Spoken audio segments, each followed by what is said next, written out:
नमस्कार, मैं हूं मोहम्मद साहिल हसन और आप देख रहे हैं क्राइम जासूस।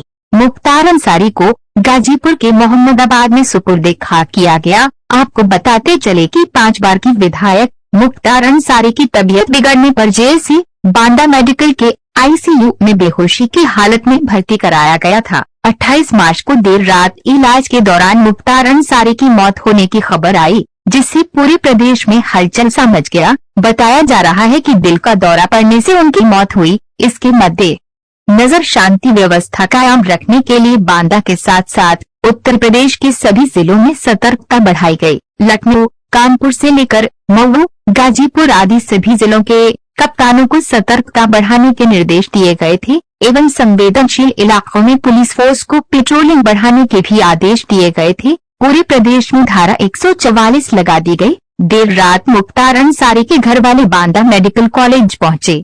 मुख्तार के शव का पोस्टमार्टम काफी इंतजार के बाद दूसरे दिन 29 मार्च को लगभग दोपहर 2 बजे शुरू हुआ। डॉक्टरों ने कैमरे के सामने शव का पोस्टमार्टम किया। बांदा मेडिकल कॉलेज में पोस्टमार्टम के बाद कागजी औपचारिकता पूरी करने के पश्चात लगभग 4:30 बजे परिवारजनों को शव सौंपा गया। मुख्तार के शव के साथ लगभग 26 वाहनों का काफिला बांदा से गाजीपुर रवाना हुआ। मुख्तार अंसारी के शव के साथ काफिला प्रयागराज के रास्ते भदोही और वहां से वाराणसी होते हुए चौबेपुर से होते हुए गाजीपुर में 11:15 बजे प्रवेश किया। शव पहुंचने से पहले घर के आसपास का इलाका छावनी में तब्दील कर दिया गया था। मोहम्मदाबाद में मुख्तार अंसारी के जनाजे से पहले उनके समर्थक बेकाबू हुए।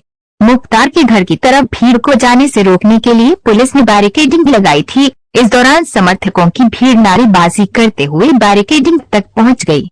पुलिस के साथ लोगों की नोकझोंक और धक्का मुक्की भी हुई। गाजीपुर जिलाधिकारी आरिका अखौरी और पूर्व विधायक मरहूम मुख्तार अंसारी के भाई सांसद अफजाल अंसारी के बीच जनाजे में भीड़ को लेकर तीखी नोकझोंक हुई। डीएम बोली, धारा 144 लगी हुई है, सिर्फ परिवार के लोग मिट्टी दें। जवाब में अफजाल बोले, धारा 144 के बाद भी किसी को मिट्टी देने से मना नहीं किया जा सकता। किसी की कोई परमिशन बंद निकाल दिया। 4-5 लोग मजदूर लोग हैं या भाई है हम गिनते रहेंगे बैठ के। आप मत गिनिए, हम गिनना है। जो घुस गया आप तो करके निकलिए। निकल चुके अधिक संख्या। ये आपकी कृपा पे नहीं है कि आप कहिएगा कि 3 लोग मिट्टी देंगे। हाँ मैं जिला निर्वाचन अधिकारी कुछ भी हो, अब हमारी मट्टी देने के लिए हमको आपने परमिशन थोड़ी लगाने की। मट्टी देने के लिए अपने धार्मिक प्रयोजन के लिए किसी परमिशन की जरूरत नहीं है। कस्बा थोड़ी मट्टी देगा भाई, सब परिवार के लोग दें। कस्बा नहीं, जहाँ के भी कोई मट्टी देना चाहेगा वो देगा।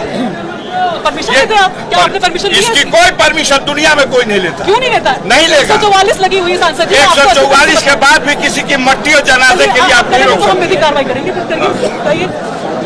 कार्रवाई करेंगे हम आप सब पे कर लीजिएगा, आप कर लीजिएगा, लेकिन सबकी वीडियोग्राफी हो रही है, सब पे विधि कार्रवाई होगी, जो जाएगा आप कर लीजिएगा, लेकिन मिट्टी देने समझ। गाजीपुर के मोहम्मदाबाद में मुख्तार अंसारी का जनाजा उनके घर से निकलकर कब्रिस्तान की तरफ चलने के पहले आए लोगों को अंतिम दर्शन कराया गया। आखिरी दर्शन में लोग भावुक थे। मुख्तार अंसारी का जनाजा जब निकला तो अंसारी परिवार के साथ साथ समर्थकों का जनन सैलाब देखने को मिला। इतनी भरी संख्या में लोग इसमें शामिल हुए कि कहीं भी पैर रखने की जगह नहीं बची थी। ऊपर से लिए गए शॉट्स में सिर ही सिर दिख रहा था। यहाँ तक कि बिहार के सिवान जनपद के मरहूम मोहम्मद शहाबुद्दीन के पुत्र ओसामा साहब भी मिट्टी देने पहुंचे। सुरक्षा के कड़े इंतजाम किए गए थे। स्वर्गीय मुख्तार अंसारी के बेटे उमर अंसारी अपने पिता के अंतिम विदाई में उनके मूंछों पर ताव देते दिखे। क्या मुसलमान क्या हिंदू, सभी धर्म के लोग मिट्टी देते दिखे। उमर अंसारी द्वारा अपने पिता मरहूम मुख्तार अंसारी के लिए लोगों से दुआए मग़फ़िरत करने को कहा। रिश्ते कहने के नहीं, महसूस करने के लिए। आपसे हमारा वही रिश्ता है जो महसूस किया जा सकता है, कहा नहीं जा सकता। मेरे ऊपर बहुत बड़ा गम है, लेकिन मैं मजबूती से हूँ और आप लोग से दुआ मग़फ़िरत की गुजारिश करता हूँ। ज्यादा से ज्यादा आप लोग उनके लिए दुआ करें, यही सबसे बेहतर। वही बस्ती सदर से सपा से विधायक महेंद्र नाथ यादव, मुख्तार अंसारी को माफिया कहे जाने पर मीडिया पर भड़के दिखे और उनके द्वारा स्वर्गीय मुख्तार अंसारी को गरीबों का मसीहा बताया। मीडिया से बात करते हुए ओम प्रकाश सिंह, DIG वाराणसी रेंज, जिलाधिकारी गाजीपुर आरिका अखौरी, ओमवीर सिंह पुलिस अधीक्षक गाजीपुर व मुख्तार अंसारी के भाई अफजाल अंसारी ने क्या बताया, सुनते हैं। गरीब के लिए आवाज उठाते हैं। आप जैसे महान पत्रकार उनको माफिया कहते हैं, और जो वास्तव में माफिया हैं, जो गरीबों की जमीन हड़प रहे हैं, जो गरीबों का घर हड़प रहे हैं, गरीबों का हक अधिकार मार रहे हैं, जिनके ऊपर 100 मुकदमे हैं, आप जैसे पत्रकार की जबान से उनके लिए माफिया शब्द नहीं निकलता। वो गरीबों का रॉबिन हुड था, 5 बार का विधायक था, जेल में रहते हुए जनता ने उसको विधायक बनाया। क्या बात करते हैं आप लोग।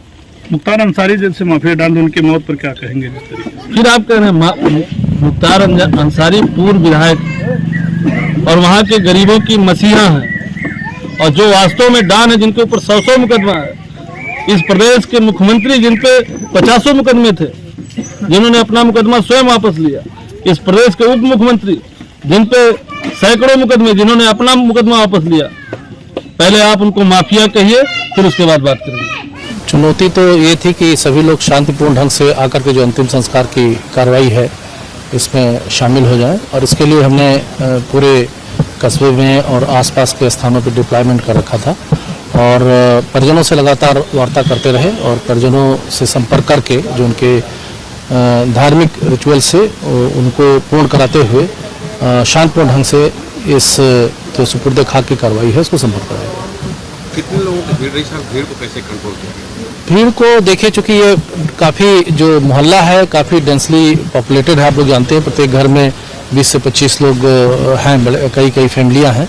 तो जब ऐसी कोई कहीं की मृत्यु होती है, इंतकाल होता है किसी का, तो लोग आते हैं, संवेदनाएं व्यक्त करते हैं। तो ग्रुप में लोग आए, और जो अंतिम नमाज थी प्रिंस मैदान में, वहाँ पे लोग इकट्ठे हुए थे, और वहाँ से जैसा कि परिजनों से वार्ता की गई थी, लगभग 50-60 लोग जो कब्रिस्तान था वहाँ पर जाने के लिए बात हुई थी, तो उतने ही लोग गए और सब लोगों ने उसमें शामिल किया। अब सुपुर्दे खाक के बाद मिट्टी उट्टी देने के लिए जो 2-4 नियर एंड डियर्स उनके जो परिजन हैं, जिनकी अनुमति घर वाले दे रहे हैं, वो अपना ग्रुप में आकर के मिट्टी की कार्रवाई कर रहे हैं, और बाकी सभी लोगों का डिस्पर्सल का कार्य हो रहा है।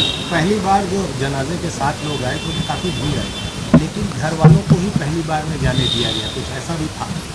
घर वालों से बात हुई थी, उन्होंने कहा था 50 से 60 जो हमारे नियरेस्ट लोग हैं वही जाएंगे, तो उनको रोक करके, बाकी लोगों को रोक करके उन्हीं लोगों को उनके साथ जाने दिया गया। और बाकी लोगों को डिस्पर्स कर दिया गया, क्योंकि रात से ही जब से डेड बॉडी आई है तब से लोग अपनी संवेदनाएं व्यक्त करते हैं, आ रहे हैं, घरों से आते हैं, मिलते हैं और अपने घर वापस चले जाते हैं। यहाँ पे जो जनाजे का दफन होना था वो सकुशल हो गया है, और परिजन अब अपना मिट्टी देके और वापस काफी लोग लौट गए हैं, बाकी लोग धीरे धीरे जा रहे हैं।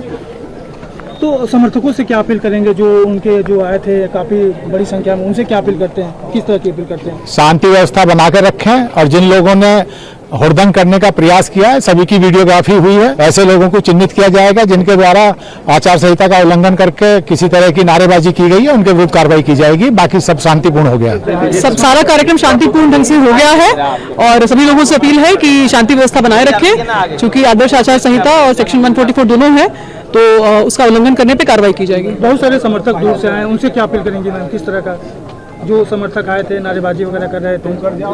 नहीं, देखिए, जो कस्बे के लोग हैं वो आए हैं, वो नेचुरल है, वो आते ही, बट जिन्होंने नारेबाजी की है उन सबकी वीडियोग्राफी कराई गई है और सबके विरुद्ध कार्रवाई करेंगे, क्योंकि हम बार बार अनाउंस भी कर रहे थे आदर्श आचार संहिता है, तो उसके अनुरूप सबको आचरण रखना चाहिए। जिसने भी उल्लंघन किया उसके विरुद्ध विधिक कार्रवाई होगी, उसके विरुद्ध मुकदमा दर्ज कराया जाएगा। जिंदाबाद के नारे लगाए गए। अभी आपको मैंने बताया कि वीडियोग्राफी कराई गई है, उसका अवलोकन करके जिसने नारा लगाया है, जो नारा लगाया है, उसके विरुद्ध हम लोग FIR दर्ज कराएंगे। इसका जो धार्मिक तरीका होता है, पहले घर पे जनाजा आम जनता के दर्शन के लिए रखा गया, उसके बाद जनाजे की नमाज हुई, और फिर यहाँ इस हाते में जो पुरखों के कब्रिस्तान है यहाँ पे दफन हुए, फातिहा हो चूका है। क्योंकि भीड़ भाड़ बहुत ज़्यादा थी, ओवर क्राउड हो जाने की वजह से कुछ मुश्किलें आई, लेकिन धीरे धीरे सब कुछ खैरियत से हो गया। जो समर्थक आए थे उनको क्या अपील करेंगे? जो कुछ नहीं, वो सब मट्टी आज दे ले, कल दे ले, जब चाहे आके फातिया पढ़ लें। मजार पे मट्टी डालने और फातिया पढ़ने से कौन सी रोक है, लेकिन एक बार एक साथ जाके हुल्लड़बाजी ये मुनासिब नहीं। आम जनता में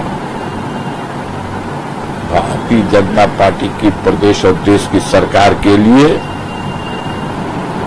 बिल्कुल विश्वास खत्म हो गया। हमारे पूर्वजों ने देश के लिए गर्दनें कटाई हैं।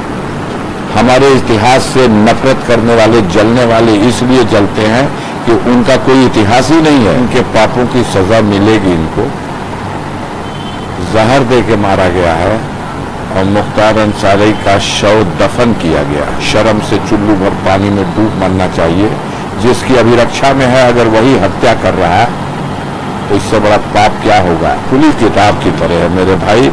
सरकार है, अपने गुनाह पर पर्दा डालने के लिए मीडिया का सहारा लेकर प्रचारित करा दिया। एक दिन मुख्तार फिट थे, इसलिए जेल वापस भेज दिए गए। अस्पताल के सारे डॉक्टरों ने कह दिया वो फिट है।